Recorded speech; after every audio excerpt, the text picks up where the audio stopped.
Tell me about where efforts stand right now as far as getting Americans safely out of the Middle East. So since this began, we've seen over 36,000 Americans be able to return home to the United States from the Middle East. We've also seen our 24/7 task force assist over 23,000 Americans abroad that are looking to depart the region. We've seen nearly or approximately 24 charter flights leave the region over the last few days. We have surged resources to the region in order to connect Americans with specific travel options. And right now we have hundreds of personnel that are fielding calls, proactively making calls, and identifying travel options and sharing security guidance as appropriate with those that are reaching out to us for assistance. Do you know, are these people that were there on vacation? Are they citizens that were living over there? Do we have any idea kind of the breakdown of who these Americans are that were found themselves over in the Middle East when this conflict broke out?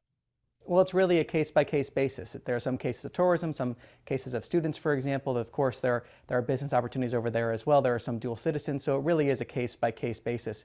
What we're actually finding now that when we're proactively reaching out to Americans, we're seeing that of the Americans that have contacted us, when we reach out to them with a specific U.S. arranged departure option, over half are actually declining that option in favor of either a commercial option, another travel option, or to stay in the region. We're continuing to identify specific travel options and security guidance as appropriate for Americans that are reaching out for assistance. That's why calling +1 202 501 4444 is so important. That's why registering at step.state.gov is so important, so you can get those security alerts for your specific country, where you are, and also keeping an eye on what the embassy is putting out as well, which is updating their security guidance for Americans in their country or region throughout the day.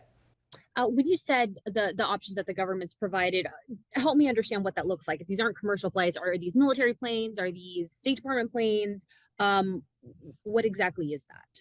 Well, we've seen approximately 24 charter flights leave the region, so we have surged resources there. We've surged charter flights options. It So that also would be includes, chartered by the government, by the U.S. government, to get yes, and people out. those are at no Gotcha. cost for the American citizens at this time. We also have charter buses from areas where airspace is closed to where airspace is open for either a commercial option or a charter flight option from there. It's really important that Americans register to express their interest, so that we know to proactively reach out to you. We know where you are. We can identify that specific travel option.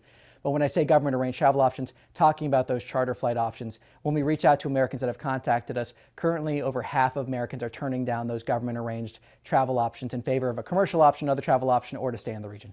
And walk me through again how easy it is for Americans over in the Middle East to register with the State Department and monitor this process.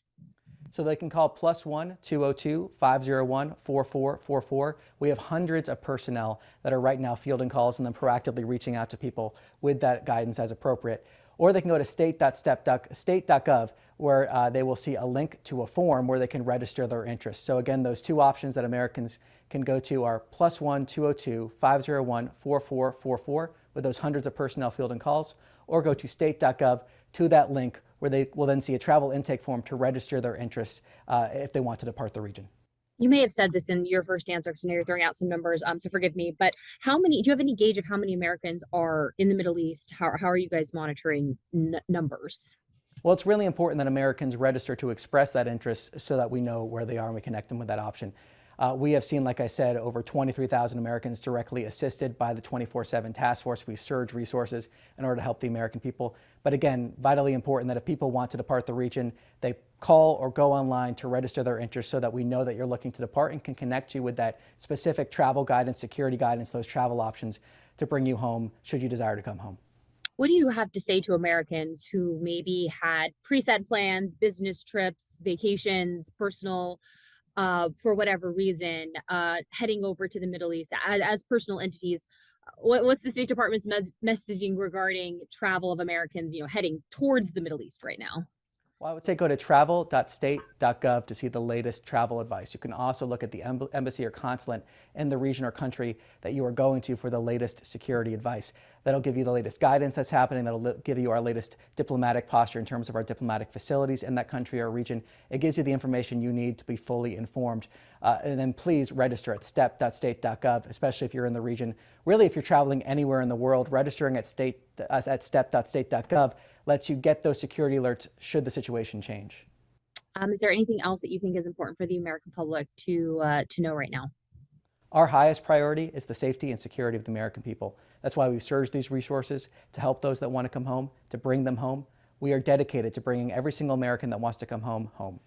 Do you anticipate the need for any more resource surges in the coming days or weeks?